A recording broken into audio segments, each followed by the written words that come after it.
Hello and welcome to Just the Facts Podcast. This is your April 22nd update, and I'm your host, Dr. Michael Bechill. And welcome to the podcast where we talk about what's going on around the country, what's happening in your neighborhood, but most of all, just the facts. I'm very excited for today's episode where we're going to be talking about Taiwan and specifically the exit strategy that they're showing us. I'm really excited about today's talk. I think Taiwan is giving us an example about how we can move forward into the future and, get out of everything being shut down in a safe and highly effective way. Before we get into that, we have a preview of upcoming podcasts. So tomorrow, the 23rd, you can expect to get your weekly local Hoosier update. After that, on the 25th, we will be releasing episode 8, talking about SARS-CoV-2 mutations and evolution. Then we'll do another update on the 27th.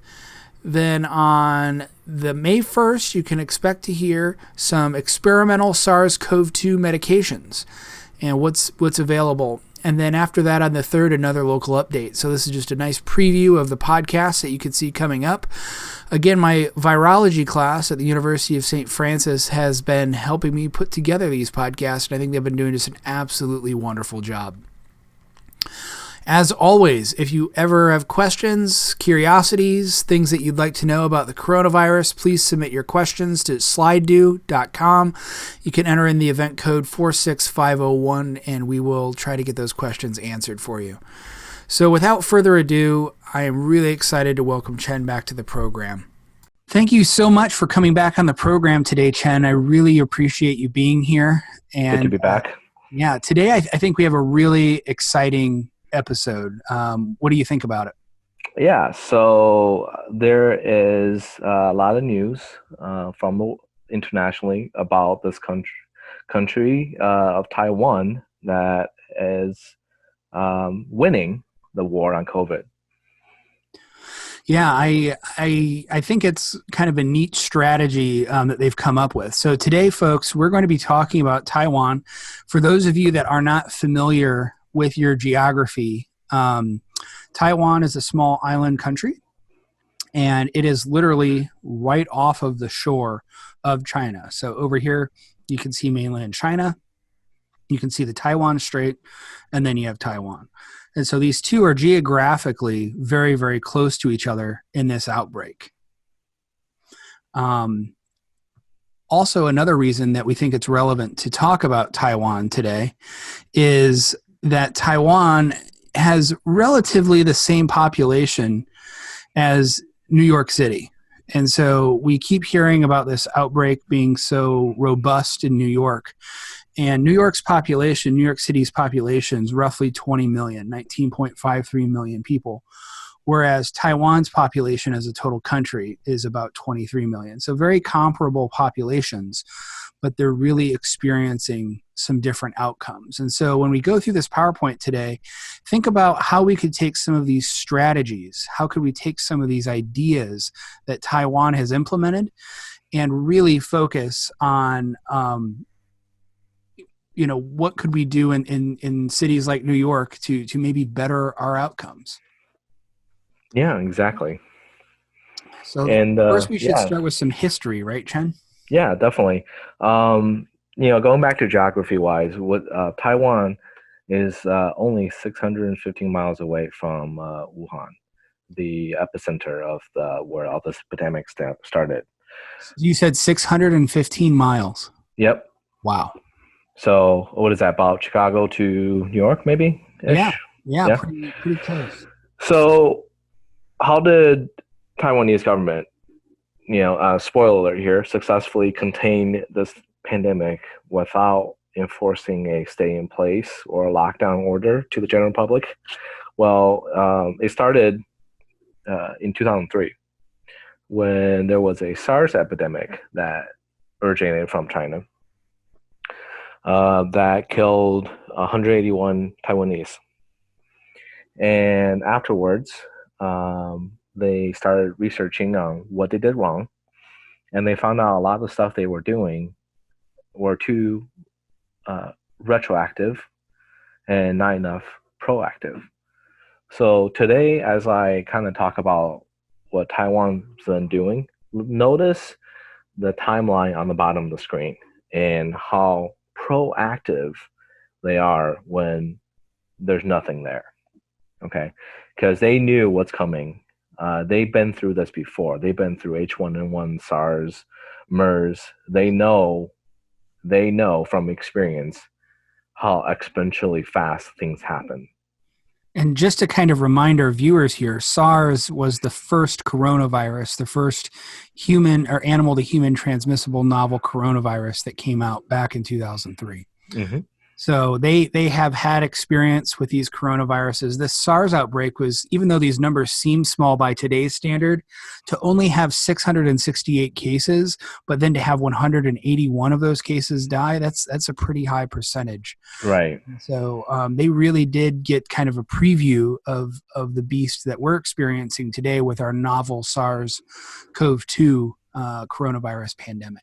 Right. And notice that number is small, but adjusted for the population. Remember, they only have tens of millions of people compared to the U.S., which have hundreds of millions. So that's pretty significant. Yeah. Yeah. All right. So let's see what they did. Ooh. So if the story actually began before anything actually happened, the analogy I want to give is if you're going out somewhere, you got to go find your keys, go to the garage, get the car started. While the rest of the world is doing this, Taiwan is already in the driver's seat, mirrors adjusted, seatbelt clipped, keys in ignition, hands on the shifter button. Okay? They were ready to go way before anything even started. So while the rest of the world were partying on New Year's Eve, Taiwan started the race already. They were inspecting all inbound flights from Wuhan, quarantining any travelers that showed symptom, including a 6-year-old girl who they isolated. So they were beginning to do this while everybody was getting drunk. Wow. And so based off of that, the World Health Organization didn't even announce that, we had this outbreak until the following day on New Year's Day, right? And so Right. And New Year's Eve, depending on how accurate you believe the report, Wuhan only reported 27 cases.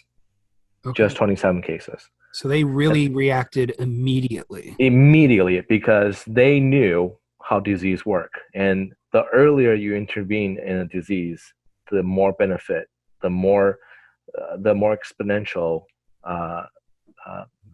benefit you can reap from this. So while everybody's getting back from their New Year's Eve, getting ready for the first day of the year to work, Monday, they're already retroactively monitoring everyone who's traveling from Wuhan. In the picture there, you see a camera. That's a thermal camera. They're looking at fevers, and they're placing all individuals from Wuhan in quarantine, whether they show symptoms or not. And they were looking back, not just that week too. They're looking back in December too, looking for people. Okay. So they acted early. They acted fast. A few weeks later, they organized their command center. And this is basically when they officially started. And since then, I don't think WHO even stated an emergency yet from this disease. Yeah. But they already have it ready to go. Well, just so happens, the day after that, they have their first case reported. And I think that this date's really important here for the viewers to understand, because January 21st is also the first date that the United States had their first reported travel-related case in the United States, which was in Washington State. And here you have two countries that at this point are literally dead equal. They have their first case on the same day. Mm-hmm. Okay. Yep. And so as of now, nothing really happened other than that first case. few days later, they started to implementing policies. And the first policy they implemented was to ban all exports of their face masks. So Taiwan really focused on face mask wearing instead of shutting down, because from their previous experience, they know that face mask works for H1N1, for SARS, for MERS, and this is what they are basically built. Their whole policy is built around face masks. Okay, so right away, before January even ended, they are ramping up their face masks. Now, that 24th date is where we had our second case in the United States. So that was our case that was in Illinois. So probably Chicago. That was the second case was on the 24th. So we're still pretty equal at this point. Gotcha. So to add a little teeth to what their policies, they are cracking down on people who should be in quarantine are not. So in the U.S., personally, I know a lot of people who are supposed to be in isolation that are not. These guys, they found one guy who I believe he later died.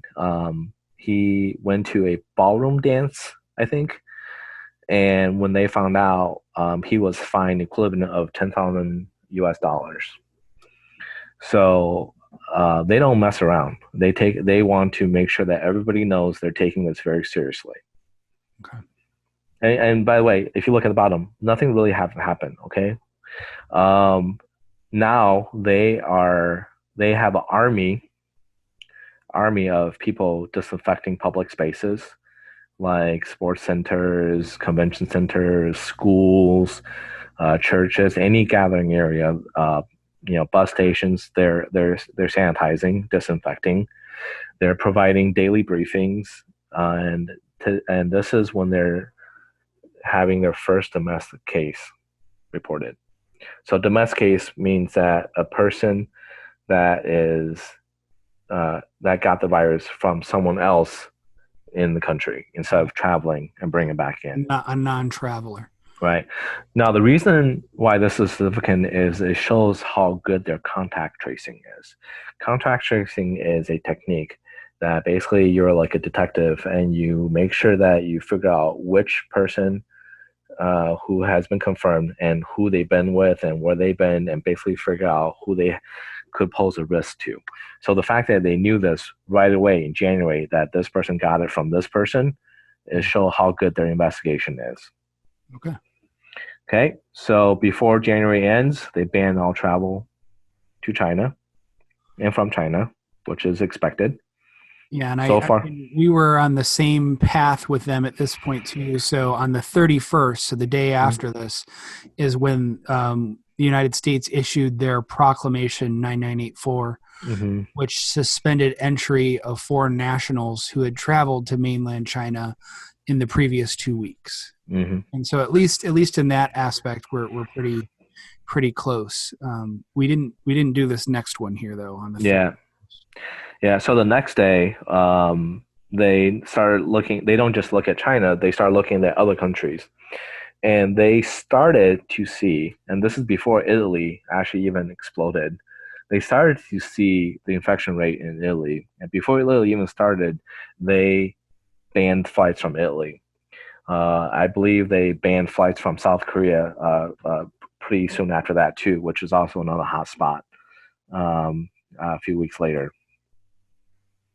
So, as I said, their strategy was masks. So starting from February, they dispatched their version of National Guard to mask factory to man them, and they want to overdrive the production of their masks. February 2nd was also after a big holiday. I believe it's Chinese New Year, when the people are coming back. So they postponed the opening, similar to what U.S. did for spring break. So notice again on the bottom, really not much change, but they're still cracking down. Now, I want to include these evacuations. So as cases are starting to crop up around the world, they're evacuating their national back to their home country. And this is going to be interesting because later we'll show the difference between domestic and international infections in Taiwan. So they pull all their nationals back. Next day, they are implementing their face mask policy. So basically based on their ID, so like a driver's license or something similar. If your ID ends in odd number, you can buy masks on Monday, Wednesday, Fridays. If it's even, Tuesday, Thursday, Saturdays. Everybody can buy on Sundays. They ration 2 masks per adult, 4 if they have children, and they can only buy once every week. Now, this is a great policy because it prevents it's good distribution without people hoarding, like the toilet paper that happened in the U.S. So they did a distribution so that everybody has access, and yet supplies doesn't run dry because a couple people. Now, at the same time that this is going on in Taiwan, the United States strategy is very, very different. So on February 4th is when the FDA had granted their emergency use approvals, or their EUAs, to the CDC qualified laboratories so they could test for coronavirus. So we were just getting the initial approvals for testing here on February 4th in the United States, whereas Taiwan here they're not focused, they are doing testing, but their focus really is this mask distribution. So two different policies, 2 different ways of doing it, correct? Mm-hmm. Yep, definitely. Okay. And of course, they're blocking more traveling. They're converting liquor store factories and sugar factories into sanitizer production. Okay, those bottles you see are sanitizers that will usually hold liquor. Once again, looking down on the graph below, nothing much is really happening. The face mask export ban should have been expiring, so they extended it to continue that, and still distributing all these face masks to everybody evenly and equally. February 16th is the first confirmed death. Okay. February 21st, more nationals are brought back to the homeland. Now, February 23rd, this is a little bit interesting. So in the U.S., recently, we've been trying to graduate med students and nursing students early, bring back nursing and doctors from retirement back online. Well, Taiwan's a little bit opposite of that. They're banning professions who have traveled into risky areas because they don't want to infect more people. They're not locking down. So they want to make sure that if you're going to hospital for other reasons, you're not getting COVID. Yeah, and I think that's a very important point to kind of talk about here. Here we're at the end, we're getting towards the end of February, and they are choosing not to lock down, but enforcing these very strict quarantines, and also banning, again, medical people from potentially exposing their patients and stuff like that. So yeah, because they learned from previous experience that majority of the disease is spread through the hospital through nosocomial infection. okay. It's these medical professions that are seeing all these patients. You're gathering all the sick people together. I mean, what do you expect, right? Exactly. So that wasn't enough for them. They are designating specific hospitals for coronavirus patients only. Okay, so if you have symptoms of coronavirus, you can't just go to the closest hospital. You have to go to the hospital that's designated for treating coronavirus. And that's a great idea because, as again, you're trying to prevent nosocomial infections because they knew that's coming. Okay, and we don't have data for this in other countries, but I'm sure the hospitals are a huge source of transmission. And also on this day, Taiwan passed relief legislation for the citizens. Basically, the some type of relief fund for the citizens. Gotcha. And lo and behold, less than a week later, they traced back 4 nosocomial transmissions. And I have another picture that shows better on where these came from, and I think most of them are nurses. Now, remember, this is March now. Okay, so those armed forces that were in the mass production factory, they're turning out 9.2 million masks per day. Wow. Because they want to ensure that every citizen can get new masks every week. Yeah, because again, the population of Taiwan is 23 million. And so they're cranking out 9.2 million masks every single day. Every single day. So they're not running out. Yep. And look at the bottom again. Nothing is happening really too much, other than some few more cases and recoveries. Yeah. So they're at less than 50 cases total still as of March. And the majority of these cases so far have been from evacuating. Yep. Just evacuating people, quarantining them.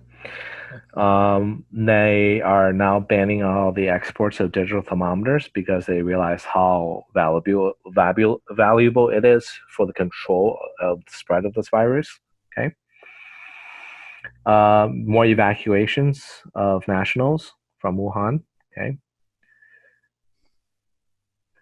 All right. And they finally converted to pre-order of their masks so that people can order their mask and be delivered to their front door without actually gathering in a common area.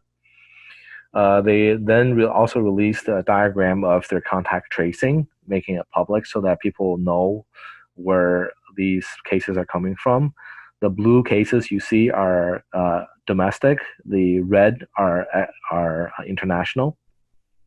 So they're very, very carefully tracing every person infected to see where they're getting it and who they're infecting. Okay. A few days later, another relief budget was passed pretty quickly. On March 14th, all international travel must be quarantined, no matter what. Okay, and if you look at the bottom, nothing is really happening. Okay, so if this was happening, let's say, in Lansing, Michigan, people will be up in arms saying this is totalitarian, because nothing is really happening, and you're putting all these quarantines. Well, what's really interesting about Taiwan is they actually shell out a lot of money to have these public quarantine centers, almost like a hotel, very comfortable. And they want to make it comfortable because that will help people, give incentives people to stay in these quarantine centers. And that's a really unique idea. Okay, so get people to quarantine and want to quarantine, and providing them a place to quarantine with. So let's say if I come back from Wuhan, China, I might want to stay away from my my wife and my daughter. Where do I go? Well, they're providing a place for that. No, that's a really neat concept to kind of have this hotel to go to. Because again, if you ignore quarantine and you get caught, it's $10,000. And so instead of risking that, or like you said, not having anywhere to go if you don't want to contaminate your family, this is a great opportunity where they can go. They get fed. They have their hotel rooms. Yep. And is there a cost associated with it, or is it just free to the user? It's paid by taxpayer monies because in the end, they're protecting the taxpayers, right? Yeah. And what's really cool is they're doing a dual system of carrots and stick, right? Yeah. So you have two choices. You can get the stick or you can get the carrot. So, and that's not her decision. No. So March 16th, 2 days later, they're converting factories to produce PPE gowns. Notice their focus on PPE and prevention and all these equipment that everybody else is running short on. Yeah. Okay. They foreseeing all this, ramping up. March 19th, all foreign nationals are banned from entering, no matter what. I think there's very few exceptions, like ambassadors and things like that, but they're basically on complete lockdown from the outside world.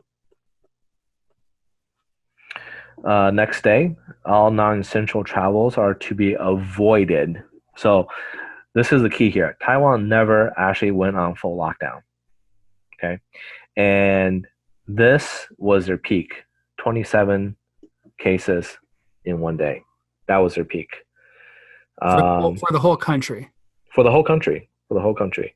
So Now, you compare that to New York that has thousands of cases daily and at their peak had nearly 800 deaths in one day. yeah, I mean, like U.S., I mean, we're getting about 20,000 a day here. Okay. So that's a little comparison between our peak and theirs. Sure. But notice also, like, they're peaking in mid-May, right? Sorry, mid-March here. Okay. So towards the end of March, more people are either evacuated or evacuated to other countries where they deem safe, because not only are they protecting people domestically, they're protecting their people that are international too, because they know in the end, those people who are outside the country are the ones who are bringing the disease in. And that's something that I believe a lot of countries have missed. Yeah, and so a lot of these people that came in with this evacuation were clearly positive, because I'm noticing these numbers start to go up. Mm-hmm. Okay. And I have a data to show that, to confirm that later. Next day, Taiwan reports that their mask production has reached the peak of 13 million masks per day. So I'll let that sink in a little bit. So 13 million per day for a country that has a population of 23 million. So they can basically produce enough masks for the entire population in about 2 days. Striking. So everybody gets a mask. Oprah Winfrey moment here. So because of that, they are also cracking down on mask wearing, because this is their key to success. Every government employee, especially related to travel, has to wear masks. Every travel stations has to have thermal cameras installed. So they really, really limit and control the spread of this disease. Do you have any idea, if you go through one of these thermal stations and you have a fever, what happens to that individual? So from the previous pictures that you see, there's at least 2 people manning these cameras. Correct. Yeah. So once they detect someone, that person will be pulled to the side and interviewed for contact reasonings, and go from there. You know, they might have a test done on them and things like that. So okay. All right. Yep. The key is identifying risks. Few days later, they enforced that any travelers who refuse to wear masks will be fined. So here's that carrot and stick policy again. All right. You can have it the nice way or the hard way. April 9th, which is about a little bit over a week ago, they lifted the restriction on their masks because they are not producing so much of it. Each citizen can buy up to 30 masks now. So also at this point, you also see on the graph below, they also have started to flatten. So their whole curve was around mid-March to the end of to mid-April right here. So they're peaking, they've plateaued. Yep, they're plateauing. Gotcha. They extended the ban on the face mask export again, even though they have so much. They're using it to donate to specific countries. And as of that day, they have 393 confirmed cases and only 6 deaths. The ballroom guy who were fined was one of the deaths, because they, you can see that they took it very seriously. And the next day after that, they reported 0 new cases. Unfortunately, 2 days after this, so I think April 16th, they had 2 more new cases, but very manageable, very manageable. Wow. So Yeah, when we look at these total numbers, it seems like, and I think you're going to talk about this on this slide, seems like the majority of these cases actually were evacuating people from China and other infected countries. You didn't really have domestic cases because of all of the precautions that they were making. right, Can you talk right. about that a little bit? Yeah, so on this graph here, this is another timeline, but the orange you see are people traveling into confirmed cases that are found traveling from outside of Taiwan. The gray bars are the ones that are transmitted domestically. So you can see how small the domestic uh, transmission was. Yeah, so all of these small, tiny bars down here are the internal Hmm. infections, whereas these orange ones are the people that they've evacuated from other places. Yes, yes, and they evacuate for multiple reasons. Number one, because they get to control what happens to those people, whereas I know that in mid March, people were still flying uh, internationally into certain countries without any issues, right? So Yeah. they knew exactly what they were doing. And not only that, they were providing people who were flying back with places to stay, food to eat, Yeah. and they were giving people money to continue working and continue going about their business without shutting down. Yeah, And and that last piece I think is huge. They mhm, didn't shut down. they didn't shut down. They didn't shut down. They banned non-essential travels, Yeah. but more as a suggestion instead of a ban. But what's really interesting is it worked for them. It works because they used this before and it works. And what does this mean for us, as in U.S.? U.S. is in lockdown right now, but eventually we had to reopen. Yeah. So how do we reopen safely? Well, we need to do what Taiwan is doing.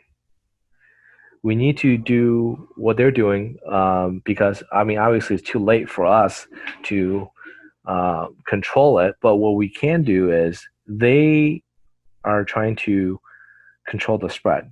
While they don't have vaccine, no one does right now, and we will probably won't have probably have a vaccine until next year, if we're lucky. We probably won't have a treatment in the next few weeks or probably a couple months. So how do we mitigate the transmission? Well, they knew from previous experience that this disease can be transmitted not just by people who are symptomatic, but also people who are asymptomatic and people who are pre-symptomatic, and sometimes people who are post-symptomatic. Like, oh, they're cleared for COVID, they test negative, but we all know how inaccurate those tests are. So Well, you might and have a yeah, and there people are testing positive again. I mean, right now, it was reported earlier this week that people in South Korea, they are now up to a 2% reinfection rate, where somebody got sick, they were tested, they tested positive, they fully recovered, tested negative, and then now they're testing positive again. And so a 2% reinfection rate, there's several things that can play into that, and we'll talk about that more in another episode. But this thing's not going to go away on its own. It's not going to go away until we have a vaccine. And so if it's not going to go away and we can't keep the country shut down, I think the American citizens are going to have to come to a compromise. And that compromise is we can stay open if and only if everyone wears face masks in public all the time, no exceptions. Yeah. The rails fall off of this. It completely falls apart if there are those quote unquote rebel people that just say, I'm going to do whatever I want. The wheels fall off of this really quick if people refuse to wear masks. That's my understanding of this. Would you say that's accurate? Oh yeah, and people need to understand, and I think you covered a PPE episode before this one regarding the difference and what actually the mask does, right? Correct. So unless you have a respirator, which is those N95 ones that hugs your face in a circle with tight bands, okay, those will protect you. But we need those for the healthcare people. They Correct. need those, right? So all these cotton or old clothing masks or surgical masks, cheap surgical masks that people are making or finding, those don't protect you from the virus. Okay, Yep. they're made. Those surgical masks are designed to prevent the surgeon infecting the patient that they're working on. Yeah, and I think that's a great kind of promo. If you haven't watched the episode on PPE yet, my last episode was on that. Please go watch that. The students, my virology class, did a wonderful job of demonstrating, and very interesting, Chen. They were actually able to find some primary research literature that showed that there is statistically no difference in infection rates in surgical suites if surgeons wear masks or not. And so, I thought that was just an astonishing fact that, the surgical masks are not actually making a difference in surgery. We're just kind of wearing them to make ourselves feel better, I guess. Right. Very So, interesting facts. right. So it's kind of like, so well, why wear them, right? Exactly. But the reason why is you're wearing them is not to protect you. You're wearing them because you could be carrying this virus. Yeah. Because you could be pre-symptomatic. That means you have it. You haven't shown symptoms yet, but when you talk, you're spreading this virus. So it's protecting other people around you. You could be asymptomatic or mild symptomatic. A lot of people are. I think Germany did a case. It was like 80% people were asymptomatic. Someone fact check me on that one, but a lot of people were asymptomatic. So this is why this disease is such a high replication number, is because people are spreading this without knowing. So this is why it's so important everybody wear a mask. Taiwan did this. Taiwan proved it. It works for them. Yeah. Everybody wear masks. We have to make a deal here in the United States that we all do it or we don't do it. But if we don't do it, the economy is going to go through these waves of shutdown. Mm-hmm. If we do it, everyone has to do it. And I think that's going to be a really hard story to sell here, especially because what we're seeing here, you want to talk about this image a little bit here? Seeing from this, I believe this was yesterday afternoon in Jacksonville Beach, Florida. Yeah, so that's April 17th. April 17th. They reopened the beaches. You guys can see how crowded that beach is, and you guys can see the lack of masks on these people. So this is what we're talking about. With that many people, I can guarantee you that there's a lot of people in there with COVID infection. Yeah. And, you just see this explosion of cases. I mean, Florida, what are you seeing in the case rates in Florida if we start talking about the ramifications of decisions like this? Oh, let's see. If I pull up Florida right now, Florida is being hit pretty hard right now. I mean, they are getting, I think they're about 25,300 cases-ish. Wow. And they're seeing about 741 deaths so far. Yeah. So I could see them being getting really bad very soon, especially Miami area. Well, especially with the beaches looking like this. Mm-hmm. So, yeah. So we have to make a deal, folks. We either need to wear masks or not wear masks, but there's going to be consequences to the decision either way. But we have to make a group decision here. We could open up the country again if we all agree in public you're going to wear masks. So I'll leave that to your adult decision to make your own decision. But this is the reality of where we're living right now with the virus and the potential. I think Taiwan has provided us a beautiful exit strategy, a beautiful example of what good practice looks like. Oh, definitely. I mean, the numbers don't lie from Taiwan. I mean, that is one of the best reaction through public health on coronavirus in the world. And that's not just my opinion. If you Google Taiwan corona response, you can see praises, not just from our country, but all the world about how well they did this. So let's follow in their footsteps. Let's learn from them and do what they're doing. Wow.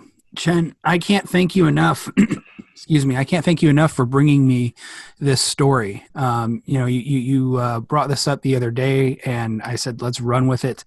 I really appreciate it because I think this is a perfect story and perfect timing of the story for the public to hear, where we're at and where we could go if we work together as a country. Absolutely. Thank you so much for your time today, Chen. Thank you for having me on. And just a reminder, if you have any questions at all, please submit them at slido.com 46501. And just to wrap things up for the day, remember you have these upcoming episodes really going to be fantastic. You have the topics and the dates outlined below. I look forward to seeing you then. Have a wonderful evening, and thank you so much for your time.